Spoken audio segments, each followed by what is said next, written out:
Hello दोस्तों, स्वागत है आपका आज के एक नए वीडियो में जिसमें हम लेके आए मिड सेमेस्टर एग्जाम की कंप्लीट इन्फॉर्मेशन।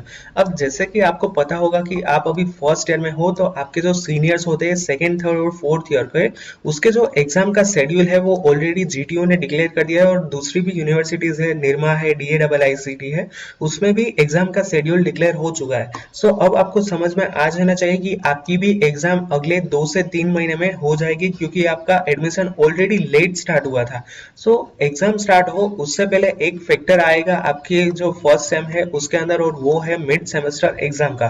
सो आज के वीडियो में हम उसके ऊपर ही डिस्कशन करने वाले हैं। सो चलिए स्टार्ट करते हैं। अब सबसे पहले मैं यहाँ पे जीटीयू के पर्सपेक्टिव से देखूँ तो मैं आपको मार्क बताना चाहता हूँ कि आपके जो जीटीयू एग्जाम है उसमें दो पेपर्स आएंगे और उसमें मार्क होंगे 100 और 150। अब यहाँ पे दो मार्क्स कैसे हो गए, अब चलिए वो समझाता हूँ। सबसे पहले मैं आपको मैथ्स बताना चाहता हूँ कि मैथ्स के अंदर कोई भी प्रैक्टिकल एग्जाम्स नहीं आएगी, जबकि फिजिक्स की बात करें तो फिजिक्स के अंदर प्रैक्टिकल एग्जाम्स आती है। सो इससे क्या होगा कि मैथ्स का पेपर होगा वो दो पार्ट में ही डिवाइड होगा। यहाँ पे मैं आपको आपको इजीली समझा दूं कि पहला होगा आपका जीटीयू का एग्जाम, वो होगा 70 मार्क का। दूसरे आपके होंगे वो होंगे मिड सेमेस्टर एग्जाम, वो होंगे 30 मार्क्स के। क्योंकि जीटीयू के 70 और मिड सेम के 30 और ये दोनों मिला के हो जाते हैं 100। बट यहाँ पे अब हम फिजिक्स की बात करें जिसके अंदर यहाँ पे क्या आएगा प्रैक्टिकल्स, तो यहाँ पे एक और सेक्शन ऐड हो जाएगा और जिसके मार्क्स होंगे 50। अब ये तीनों का मिला के एक कंबाइंड कोर्स होता है जिसके वजह से आपके मार्क्स हो जाते हैं 150। सो ये होता है दो तरह का पेपर जिसमें आपके पास मार्क्स होते हैं 100 और 150। अब मिड सेम के मार्क कितने होंगे, मिड सेम के मार्क होंगे 30 और इसमें से आपको मिनिमम 12 मार्क्स तो चाहिए ही पास होने के लिए। सो ये होती है पूरी की पूरी मिड सेमेस्टर की एग्जाम की पूरी प्रोसेस। अब यहाँ पे मैं आपको ये भी बता दूं कि आपके मिड सेम एग्जाम स्टार्ट कब से होंगे। सो मोस्टली क्या होता है कि 2 महीने के बाद आपके मिड सेम एग्जाम है वो स्टार्ट हो जाते हैं और जब तक आपका 50% कोर्स कंप्लीट होता है तो उसके बाद मिड सेम हो जाता है। और ये सबसे इंपॉर्टेंट है कि ये कंडक्ट कौन करता है। सो कॉलेज आपकी जो पर्सपेक्टिव कॉलेज होती है वही मिड सेम एग्जाम कंडक्ट करेगी। यानी कि आप विश्वकर्मा गवर्नमेंट इंजीनियरिंग कॉलेज में हो तो VGEC ही आपकी मिड एग्जाम कंडक्ट करवाएगी, ना कि जीटीयू और सेंट्रल यूनिवर्सिटी।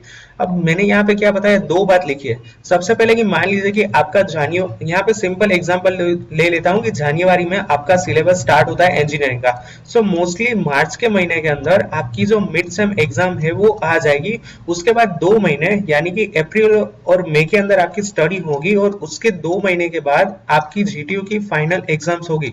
सो ओवरऑल देखिए तो 5 महीने का यानी कि 5 मंथ तक जीटीयू का एक सेमेस्टर चलता है और जिसमें बीच में आ जाती है आपकी मिड सेमेस्टर एग्जामिनेशन। अब दूसरी बात क्या है कि यहाँ पे मान लीजिए कि 2 महीने खत्म नहीं होते हैं तो जब भी कॉलेज का 50% सिलेबस कंप्लीट हो जाता है तभी आपकी मिड सेम एग्जाम आ जाती है। और मैंने लास्ट में क्या बताया कि आपकी जो मिड सेम है वो कॉलेज ही कंडक्ट करती है। सो ये एक अच्छी बात है। अब आते हैं कि डिफिकल्टी के अंदर। सो मोस्टली आपके जो मिड सेम का एग्जाम है जिसमें 75% पोर्शन काफी ईजी रहता है। दूसरी बात की दूसरा जो पार्ट होता है वो होता है मीडियम लेवल का और 5% से भी कम पार्ट होता है जो आपका हार्ड होता है। सबसे पहली बात कि मिड एग्जाम यहाँ पे मैंने क्या बोला था कि आपकी जो कॉलेज है वही कंडक्ट करवाएगी। सो कोई भी कॉलेज ऐसा क्यों काफी हार्ड पेपर निकाले कि जिसकी वजह से स्टूडेंट्स के ओवरऑल मार्क है वो काफी कम आए, जिसकी वजह से ओवरऑल रिजल्ट है वो कॉलेज का काफी कम आए। सो एक सिंपल मैं आपको यहाँ पे फ्रेंडली एडवाइस दे रहा हूँ कि मिड सेम के पेपर इतने ज्यादा डिफिकल्ट नहीं होने वाला है बट इतना भी इजी भी नहीं होने वाला है।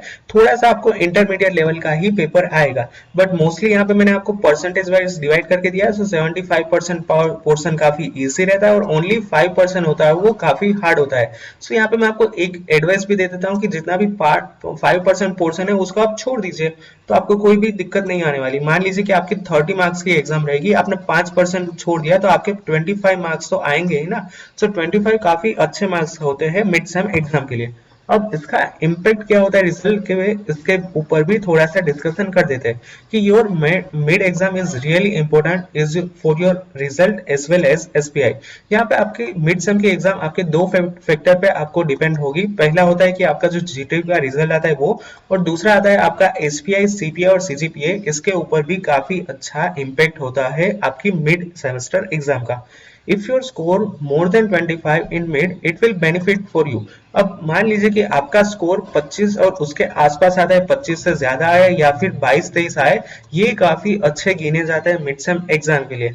बट यहाँ पे मेरी आपको एक सजेशन यही रहेगी कि always try to take full marks in your mid examination.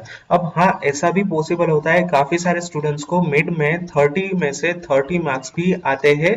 ये बिल्कुल भी नई बात नहीं है। आप अपने स्कूल का एग्जाम्पल लीजिए कि स्कूल में आपको काफी सारे सब्जेक्ट्स में 100 में से 100 मार्क्स भी आते थे। सो इसी तरह से आपकी जो कॉलेज में मिड होती है उसमें भी काफी सारे स्टूडेंट्स को 30 में से 30 मार्क्स आते हैं। इतना टफ नहीं है। सो ऑलवेज ट्राई करना है कि आपको पूरे मार्क्स आए। और फर्स्ट सेम में काफी इजी रहता है, इतना टफ भी नहीं होता है, तो इसीलिए आपको पूरे के पूरे मार्क लाने की ट्राई करनी है। अब बात कर लेते हैं कि क्वेश्चन किस तरह से होंगे। सो मोस्ट ऑफ केस में क्या होता है कि आपकी जो लेक्चर में फैकल्टी है ना, वो आपको सिंपली एक हिंट तो देते हैं और सिंपली कुछ ना कुछ तो बता ही देते हैं। जैसे कि यहाँ पे मैंने नीचे लिखा है कि जिसमें सबसे पहले क्या लिखा है कि आपके फैकल्टी ऐसा बोलेंगे कि this topic is important for your exam. तो ये मार्क कर लेना कि ये मिड सेम में तो होगा ही होगा, जो भी टॉपिक बोलते हैं वो। दूसरा क्या है कि इसकी वजह से आपको ओनली दो जो भी वो कॉन्सेप्ट होते हैं उसके ऊपर सबसे ज्यादा फोकस करना है। और लास्ट में एक बात कहना चाहता हूँ कि always focus on high credit subject.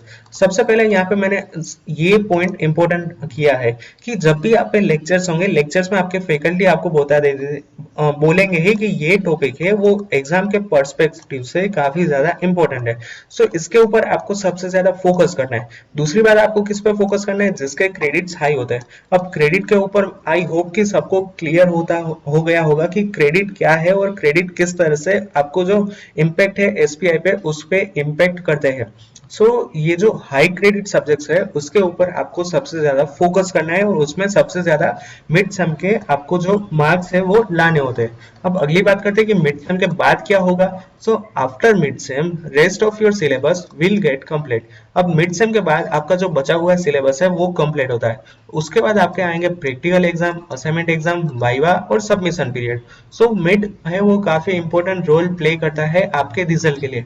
अब स्टार्टिंग में मैंने वीडियो में क्या बताया था कि मान लीजिए कि जनवरी से आपका कोर्स स्टार्ट होता है। इसके 2 महीने के बाद आपके जो मिड सेम है वो एग्जाम कंडक्ट हो जाएंगे।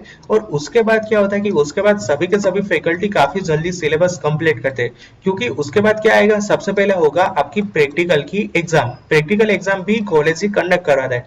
उसके बाद क्या आएंगे, आपको जो असाइनमेंट देंगे वो सारे के सारे असाइनमेंट्स आएंगे। उसके बाद क्या होगा, वाइवा। वाइवा क्या होता है पता है? वाइवा एक ओरल टेस्ट होती है जिसमें फैकल्टी आपको आमने सामने सवाल जवाब पूछना रहता है। आपको फैकल्टी कुछ सवाल पूछेंगे, आपका उसमें आंसर देना होगा। और लास्ट में ये सारा का सारा वर्क कंप्लीट करने के बाद आपका होगा सबमिशन। ये है पूरा का पूरा आपका 6 महीने का एक सेमेस्टर की पूरी यहाँ पे टाइमलाइन।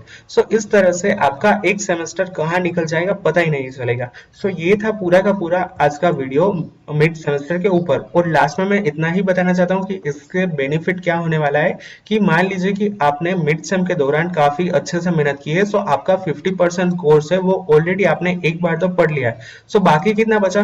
बाकी बचा है 50%। जब भी आपके जीटीयू के फाइनल एग्जाम होंगे आपको इस टॉपिक पे ज्यादा फोकस करना है, क्योंकि आपका ये सिलेबस तो ऑलरेडी कवर हो चुका है। इसकी वजह से आपके मिड सेम में काफी ज्यादा बेनिफिट होने के चांसेस है।